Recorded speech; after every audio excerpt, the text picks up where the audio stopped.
My first question to you would be, what were you doing before you decided to study abroad? I did my MBA from St. Xavier's University, and I was partially working with in my family business, as well as I was working part time in your firm as well as an intern. I had my plans to do my PhD from abroad, but after getting various offers from various university, I couldn't manage to get a scholarship.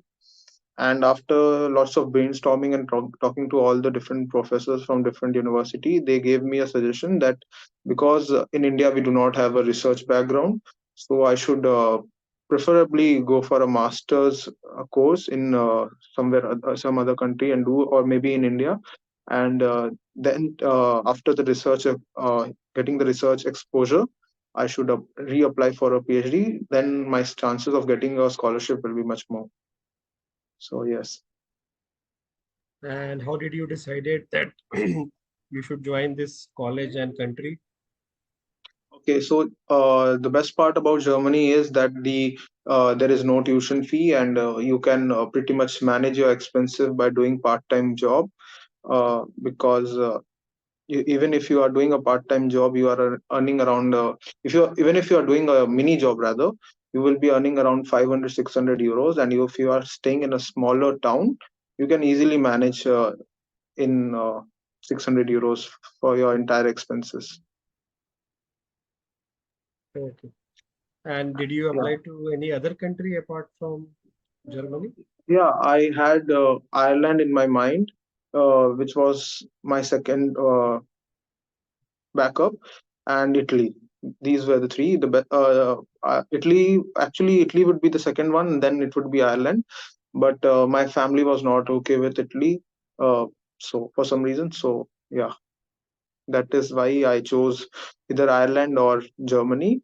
Uh, Again, for just information for those who might look into Italy, Italy is currently offering not only that they are not charging any tuition fees in their public universities. Many of the state governments are also offering you stipend so that you can manage your expenses. So not only you're not paying any fees, you can get a stipend to manage your expenses. Plus, you can work part time.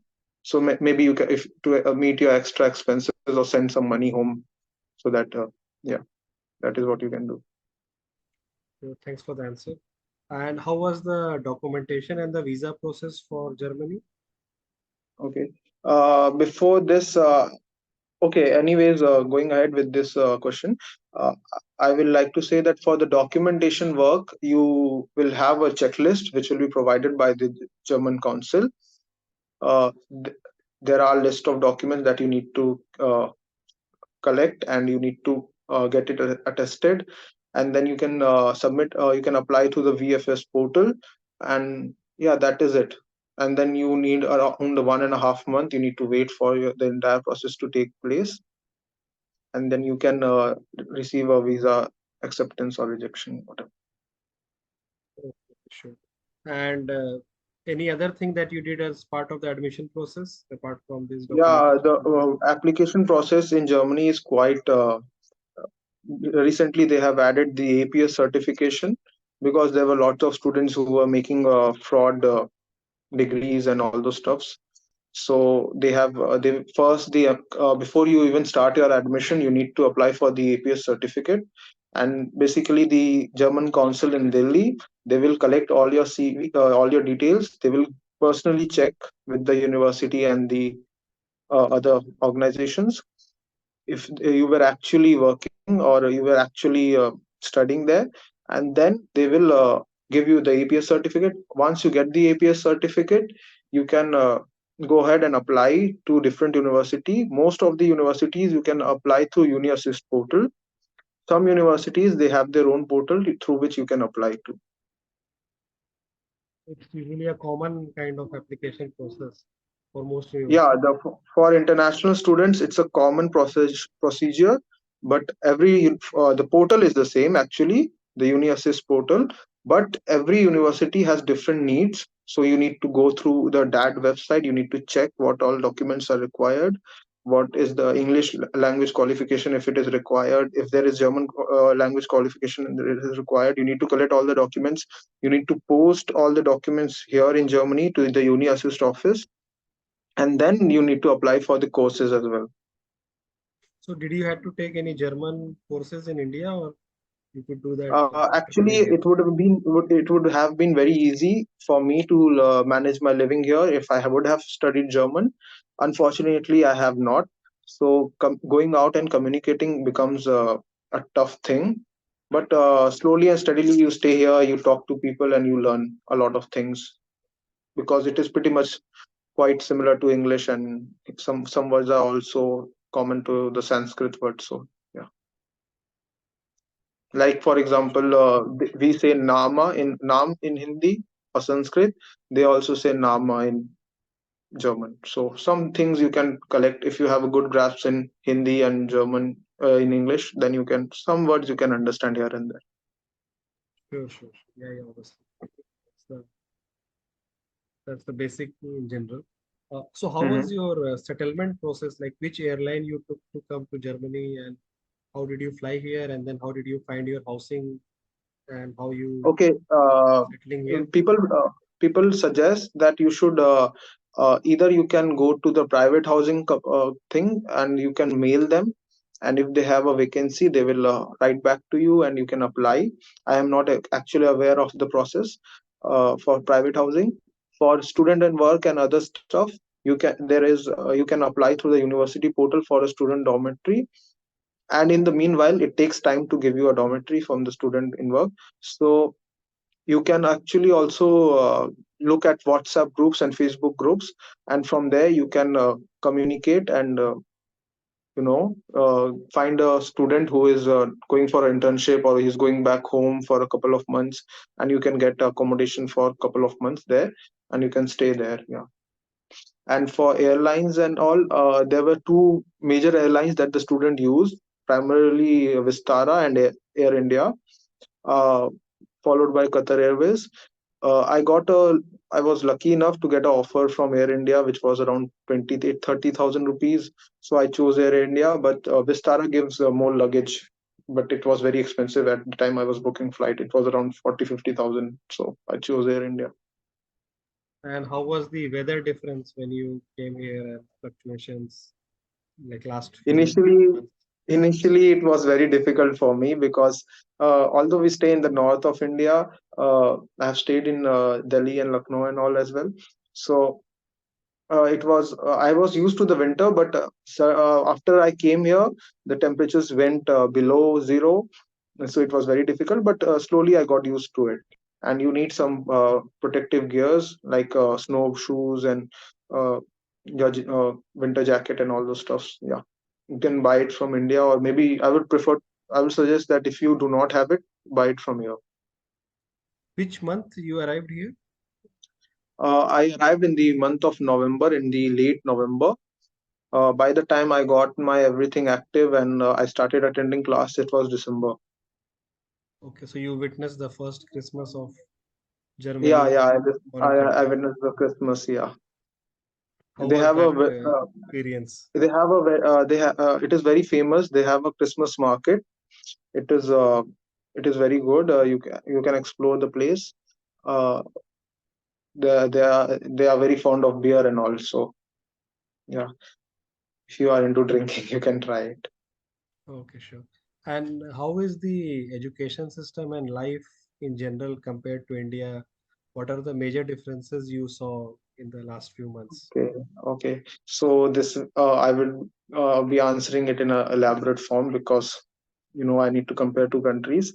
Actually, in Germany, the education is much more tough, I guess. Even for like I have done my MBA and this is my second master's, but the courses are not easy. There are few courses which might be easier in comparison because they give you more free hand to choose your electives and all. But most of the times, the courses are very difficult, and the life in Germany uh, is sorry. One more thing I need to add. There is no attendance that you need to follow. There is no system of 75% attendance. They don't care if you are coming to the class or you're not coming to the class.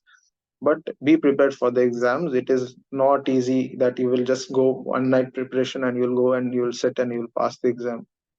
uh, and the life part is, it is good, it is fun.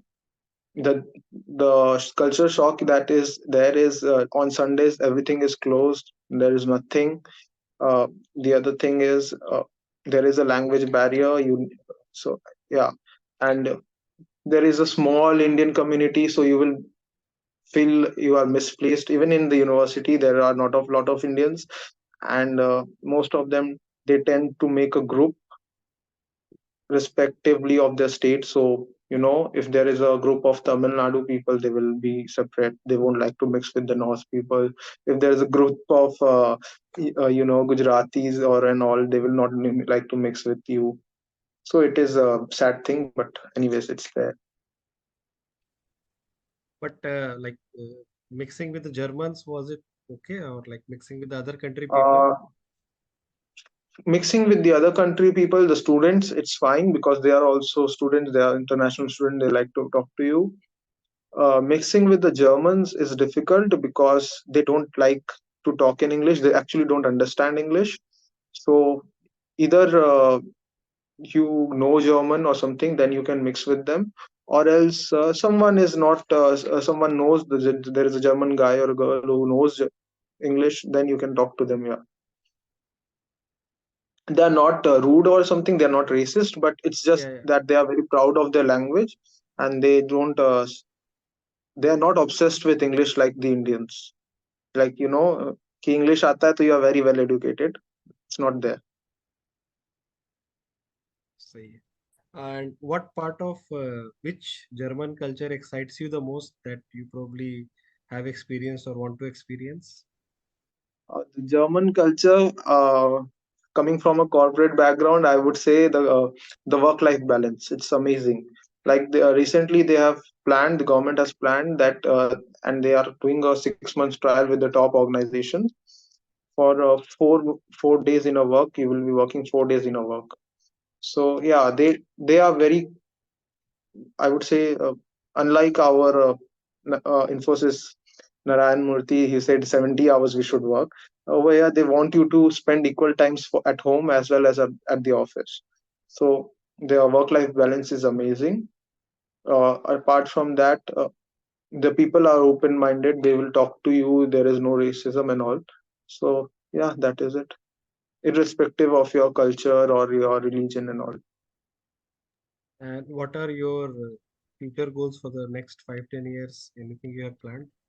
Yeah, as I said in the starting that I want to do a PhD.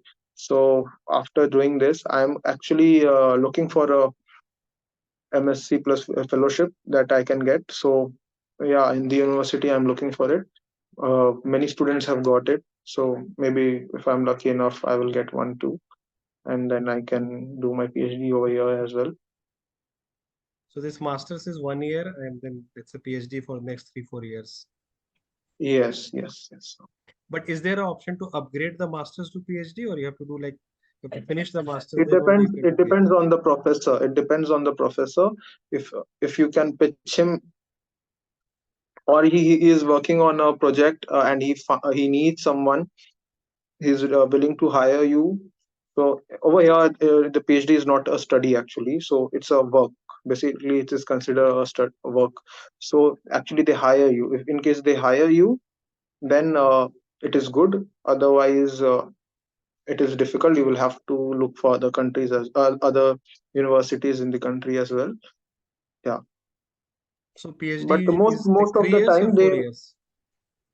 PhD is not limited to 3 years. It is minimum 3 years, Hmm. but sometimes it goes. It is not more than 5 years. So it lasts between 3 to 5 years. Okay, okay, I see. Yeah. And my last question to you. So let's say if somebody is a aspirant of study abroad and they would Mm-hmm. like to consider Germany as one option, Mm-hmm. or not even Germany as an option, just a study abroad aspirant.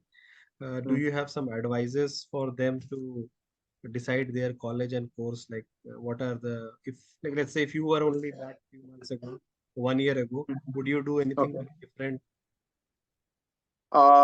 Yeah, do your own research. uh, I did my own research, but I was only reliant on my own research, so it took me a more prolonged time. Like I applied for the university, the same university, in the summer semester, but I got rejection because of some reasons. And then I applied for the same university. I got the acceptance as well. So आप अपना research खुद करो, but you take one else's help also. There are a lot of people on the internet, or you know some friend or something. उनका help ले लो. You can help them, or maybe I can help them. So आप ऐसे लोगों से connect करो. दो Do your own work. Be prepared. You have to do everything by yourself over here, but take help, take suggestions from those who are in the who have past experiences, so that you don't make the same mistakes that they made. Correct, like alumni of the college and people Yeah, who. you can talk to the alumni of the colleges, or there are people who might be guiding you. Don't go to the consultancy firms. They will loot. They will actually loot you. But uh, like, I'm talking about the big names. Don't go to them. You go to those people who are working in the market and are genuine about it. That is what I mean. Don't go to Hmm. I don't want to name any firm, but yeah, don't go to So there are a don't lot go of to them. firms which are doing a lot of scams or like Yeah, lot of because I extra got things. because yes, because I one of my friend, a very unfortunate incident happened with him. They didn't actually, they took all the money from him for application and all. And what they did was, they didn't submit the proper documents for the university, because they wanted to push him to a private university. And yeah, be careful with the consultancies you are working with. I guess more online consultancies and the online people who are working solo, they are better in these cases, because actually they won't cheat you. These consultancies, I don't find it, why should I pay for the university fees when the public universities are not charging me anything and giving me the same education and the same quality of thing. Correct, That correct. is what I mean. Yeah, yeah. Of course. I mean, we also see this problem a lot of misguidance available. So I think this Yeah, podcast series will help a bit exactly, more exactly. informed That is what I decision. said. Yeah, people like you are there. People, through you, they can connect with me or something, someone else also in the same thing. Maybe they will be able to help them. Sure, sure. Okay, Shivam. Thank you very much for your time and sharing your experience. And we hope ji, ji, you will achieve your future goals. And listening to this ji. podcast, a lot of people will get a lot of help and Thank will you. be able to fulfill their study abroad dreams. Okay, take care. Bye. Thank you so much, sir.